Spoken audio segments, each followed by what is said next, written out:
Olá, eu sou o professor Vilmar Guarani, professor de Antropologia Jurídica. Sou doutor em Antropologia Social pela Universidade Federal de Goiás, mestre em Direito Econômico e Socioambiental pela Pontifícia Universidade Católica do Paraná, professor e sou advogado há quase 30 anos. E hoje eu quero trabalhar com vocês aqui, de forma resumida, algumas características das sociedades arcaicas. Sociedade arcaicas, essa denominada na obra do Pierre Clastres, chamada Sociedade contra o Estado. Então, vamos encontrar nessa obra dele algumas nomenclaturas, né, como sociedades primitivas, sociedades arcaicas. Isso porque ele está fazendo uma análise, né, inclusive uma crítica a uma antropologia evolucionista. Então, nós já sabemos que na antropologia, nessa escola evolucionista inicial da antropologia, ela trabalhava a ideia, né, uma teoria da evolução das culturas, ou evolução dos povos. Diria eles que toda sociedade hoje civilizada fora um dia primitiva, ou fora primitiva ou selvagem, também foram bárbaras, até chegar a esse estágio de civilização. Então, seria o destino de toda a humanidade, né? Um dia chegar à chamada dita civilização. Então, Pierre Clastres, em Sociedade contra o Estado, ele vai demonstrar que nem todas as sociedades têm esse objetivo, né, esse sonho de se tornar um Estado. Pelo contrário, na verdade. Algumas sociedades, elas conhecem essa possibilidade de, em algum momento, ter um poder centralizado, mas elas, por decisão próprias, né, tomam medidas internas, medidas culturais, sociais e políticas para não chegar a esse momento de ter um Estado. Por isso, sociedade contra o Estado. Embora, né, antes de se analisar a sociedade contra o Estado, o próprio Pierre Clastres, ele faz uma análise da chamada sociedade sem Estado, né, e começa já nas suas páginas iniciais dessa obra, Sociedade contra o Estado, trazendo o registro dos cronistas e viajantes do século XVI, quando então se dizia sobre as comunidades ou os povos indígenas americanos, dizia que era um povo sem fé, sem lei e sem rei. Porque na visão europeia, né, para se entender uma civilização, tinha que ser através de uma fé. Fé essa centralizada e hierarquizada na figura do Papa, né? Então, nós estamos num período aqui analisando, né, a uma igreja católica forte, que não era separada do Estado, né, e representava a próprias forças, interesse tanto do divino quanto da vida, da realidade, da sociedade, dos fatos, dos acontecimentos, enfim. Então, eles se deparam, né, com as comunidades indígenas. Essas comunidades indígenas não tinham essa figura centralizada religiosa, de um Deus único e de uma figura centralizada católica, no caso do Papa. Então, cada comunidade tinha as suas realidades espirituais, as suas manifestações do mundo do divino, né? Cada uma delas tinha a sua fé no sagrado, tinha seus deuses, né? Tinha os espíritos, então não tinha essa figura centralizada. Então, por isso, o europeu, a entrar em contato com esses povos, falou: não, esse povo não tem fé, porque eles reconheciam a fé católica, né? E, ao mesmo tempo, falou: esse povo também não tem rei. Isso porque, na visão deles, quer dizer, uma sociedade organizada politicamente, que se pudesse chamar de civilização, tinha que ter a figura centralizada, né? Um poder centralizado representada pelo monarca. Nós estamos falando de um período de uma monarquia absolutista. Vocês imaginam aí os reinos, né, da França, da Inglaterra, da própria Espanha e Portugal. Era a figura do da figura do monarca, a figura do rei, que representava, né, todo o poder era manifesto na pessoa de uma determinada, de uma instituição, no caso a monarquia, representada pelo seu chefe maior, né, que era o rei, o seu principado, a nobreza, enfim, vocês conhecem essas características, do estado que nós estamos falando, né. Se a gente fosse analisar a França lá pelos idos do século do século XIII, do século XIII não, me desculpe, do século, XVIII, né, 1700, 1789, quando tem a Revolução Francesa, a gente veria ali a figura, né, de uma estrutura política representada, né, pelo primeiro, pelo segundo e pelo terceiro estado. O primeiro estado era a figura exatamente a figura da monarquia. Segundo estado, nós temos, né, o clero, as instituições religiosas e os nobres. E, por fim, o terceiro estado era o restante, ou seja, aquele que não fazia parte da monarquia, da nobreza e do clero, era o resto da população, era o terceiro estado. Então, eles entendiam, os europeus, uma sociedade com essa formatação político-jurídica, né? E eles, de repente, entram em contato com esses povos indígenas americanos, e aqui não tinha essa estrutura hierarquizada de um poder centralizado representado por uma monarquia. Não tinha essa questão de primeiro, segundo, terceiro estado, como na França, né? Não tinha as sociedades aqui, encontrada e analisada por Pierre Clastre, trata-se de uma sociedade igualitária, ou seja, não existia diferenças, seja de poder ou de riqueza, centralizado na mão de um ou de algumas pessoas. Todos os povos, vamos imaginar uma sociedade que usava o arco, né, e o cesto, como apresenta na obra do Clastre, né, quer dizer, todos os homens são iguais. Então, todos os homens sabem fazer, confeccionar o seu arco e a flecha, e todos os homens da comunidade usam o arco e a flecha para caçar, às vezes para pescar, inclusive para guerrear. Então, não é privilégio de uma elite ou de algumas pessoas, ou de um rei, ou de um chefe guerreiro.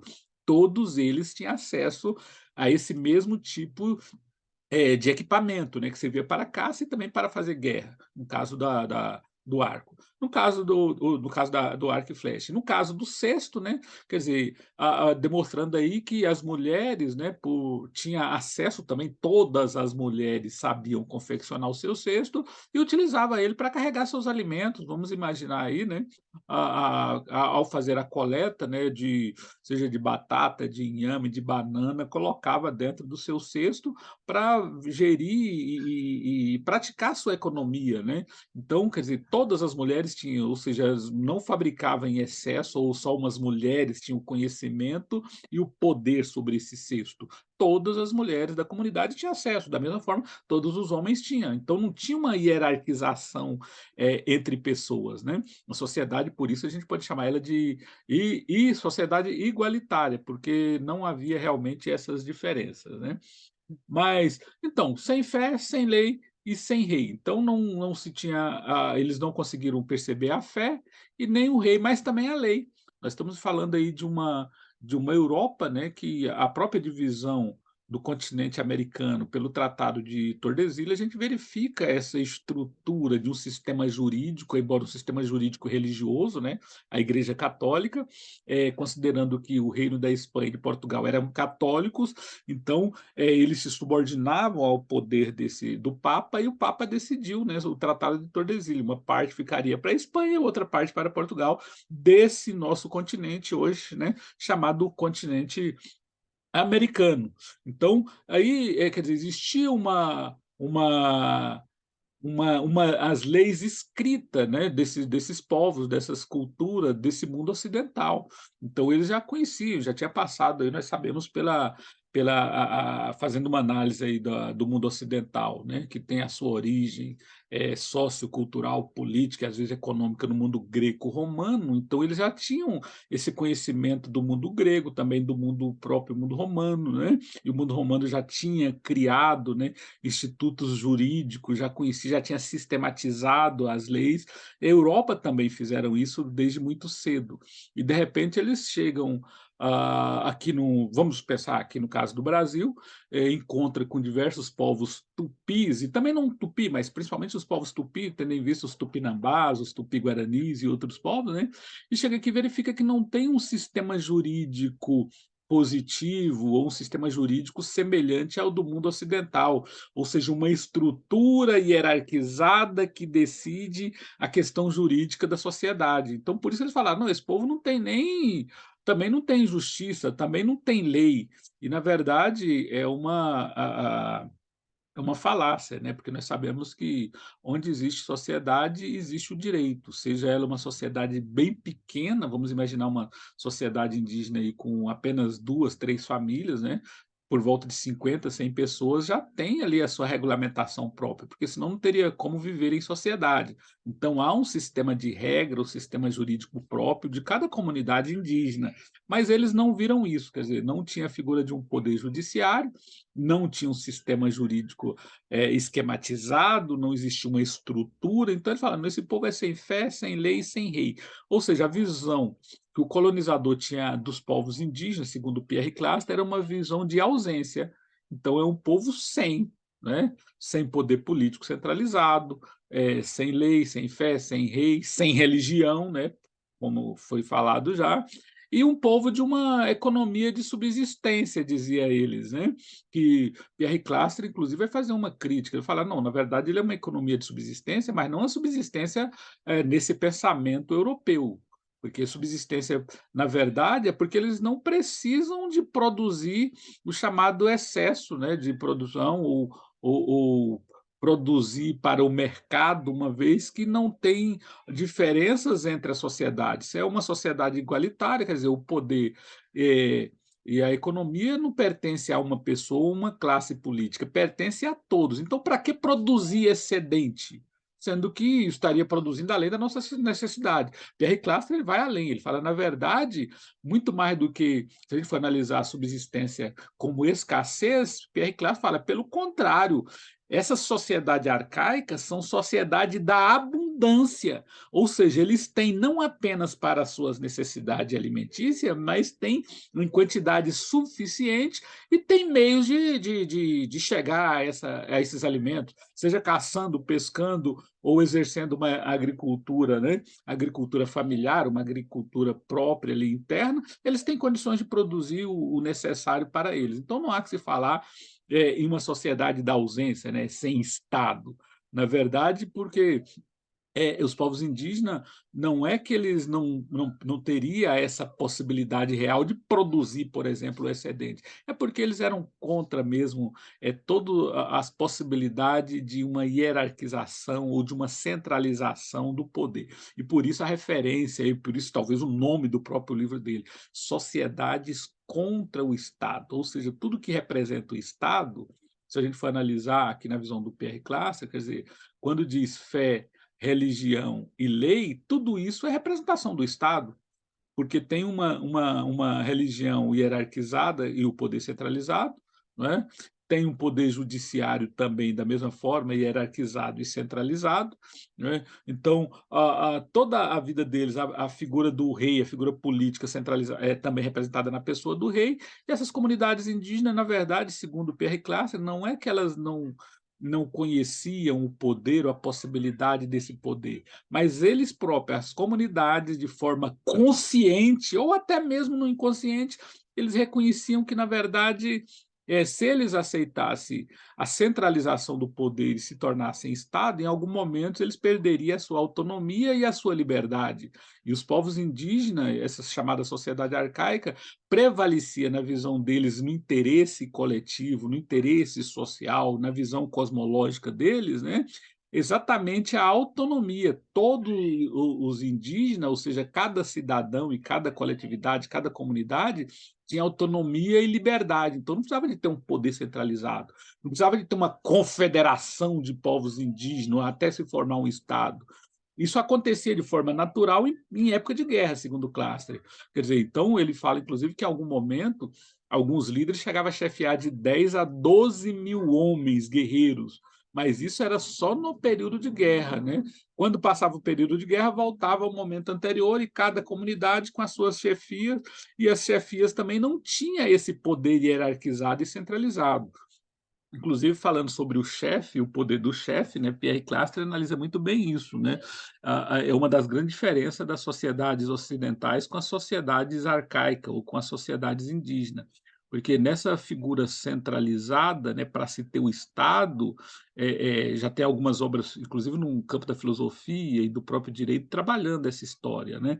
Então diz que o Estado, esse que nós conhecemos, que nós vivemos, é um Estado que que exerce um poder centralizado e esse poder, inclusive, tem legitimidade para aplicar as penas, ou seja, é um Estado que tem o poder de punir, é um Estado que tem o poder de coerção, é baseado no mandar e na obediência, ou seja, eu mando, vocês obedecem. Essa é a estrutura do mundo ocidental. E não é à toa que nós temos, no caso brasileiro atual, um sistema jurídico, né? Nós temos desde os juízes singulares, os juizados especiais, né, passando inclusive pelos tribunais, pelos desembargadores, o Superior Tribunal de Justiça, depois o Supremo Tribunal Federal, quer dizer, uma forma hierarquizada de poder, centralizada na figura do poder judiciário, no caso das questões constitucionais, né, o Supremo Tribunal Federal, a nossa Corte Suprema, né?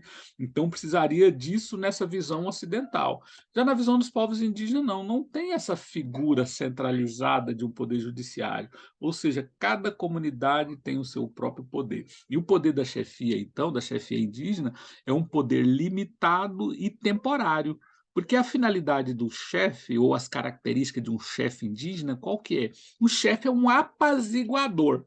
Então, todo chefe tem a principal atribuição dele na comunidade de ser um apaziguador, promover a paz social. Então, não há que se falar que é um povo sem lei, porque os povos indígenas têm o seu chefe, que a finalidade é o quê? Pacificação social. Se a gente for analisar o direito hoje ocidental, o direito brasileiro, também diz da mesma forma, né? Uma das finalidades do poder judiciário, a finalidade do próprio direito e da justiça é a pacificação social. O chefe indígena fazia isso. Outra característica desse chefe indígena, além de ser um pacificador social, era o poder da oratória, era o poder da fala, da palavra, na verdade. E isso é compreensível tranquilamente. Nós estamos falando de uma sociedade, se for analisar aqui, né, sem fé, sem lei, sem rei, é uma sociedade sem escrita também, pelo menos a escrita desse alfabeto, né, que a gente conhece, o alfabeto grego, né, alfabeto grego, desculpe, ou alfabeto de outros povos escritas aí, mas nós estamos falando de um povo sem essa escrita, pelo menos uma escrita tradicional, né? Então esses povos, quer dizer, as manifestações culturais, os ensinamentos, os conselhos, né, se dá no dia a dia e o chefe tem que ter esse poder de oratória, ele tem que ter uma boa oratória para conversar, para convencer, para promover, inclusive, a chamada pacificação social. Então, praticamente se confunde, né, a própria palavra, o falar, a oratória com a figura do chefe. O chefe tem que ser esse que tem essa condições de fala, de oratória, né? O chefe também tem outra característica importante, né? Que o chefe, além dele ser um apaziguador, ter a oratória, ele ainda é aquele que é um chefe generoso, ou seja, muito mais do que receber, diferente de novo da sociedade ocidental, né? Nós vivemos aqui para pagar tributo, nós vivemos para manter a estrutura de um poder judiciário, executivo, legislativo, né? Nós sabemos aí que o poder legislativo, a título de exemplo, só ganha, cada deputado ganha aí em torno de 40 mil, ainda tem a verba de gabinete, tem toda a estrutura, tem carro para andar, tem o prédio para trabalhar, tem todo o equipamento, né? Poder judiciário da mesma forma, o poder executivo, então, tem helicóptero, tem carro, tem avião, tem tudo, para exercer a sua função de chefe do país. Nós estamos falando, afinal de contas, de um país aí de 20 milhões de habitantes, de 200 milhões de habitantes, né? Então é um pouco disso. E no caso dos chefes indígenas, não, o chefe é que tem que ser generoso, é uma das características. Ele é aquele que menos tem na comunidade dele, e Cluster ele consegue perceber isso, ou seja, ele é fácil, o chefe é aquele que sabe doar, que ele doa, a comunidade precisa dele, ele é um generoso, é uma característica, ou seja, orador, generoso, apaziguador, e por outro lado ele tem condições, né, a própria comunidade aceita ele, é chamada poligenia, ou seja, ele tem direito a ter 2, 3, o Cluster registra casos de cidadão, de um chefe que tinha até 200 esposas, então também é uma característica do chefe, são questões importantes aí, né. E em relação à economia de subsistência, então, a economia de subsistência, então, não é uma economia da falta, pelo contrário, é uma economia, da abundância, esses povos têm em abundância. Então trata-se de apenas um resumo, esse nosso encontro de hoje, e eu poderia resumir o livro do Pierre Clastre, né, ele discute o tempo todo aqui a questão do poder centralizado, porque é o poder centralizado que representa o Estado em todas as suas manifestações, as suas organizações sociais e políticas, sempre representada por um poder centralizado. E as sociedades arcaicas não. Esse poder é difuso, é um poder coletivo, é um poder de toda a comunidade. Não tem alguém mais rico, alguém mais pobre, alguém mais forte, não. Isso, inclusive, está escrito no próprio corpo, tá? Quando passa pelos rituais, fica impregnado nele aquelas características dos rituais para demonstrar: eu sou igual a você, não sou superior, você também não é menor, não é maior do que eu, somos todos iguais, por isso, sociedade igualitária. Então, está aqui, espero que tenha contribuído com essa reflexão bastante sintética sobre essa obra, a obra tão importante que merece com certeza um estudo aí de no mínimo um curso de especialização para entender a visão do Pierre Clastre. Mas como se trata de um resumo, espero que tenha alcançado esse objetivo. Fico aqui aberto para as suas considerações, né, suas sugestões, as suas críticas. Muito bem-vindo e sucesso a todos e até o próximo encontro. Muito obrigado.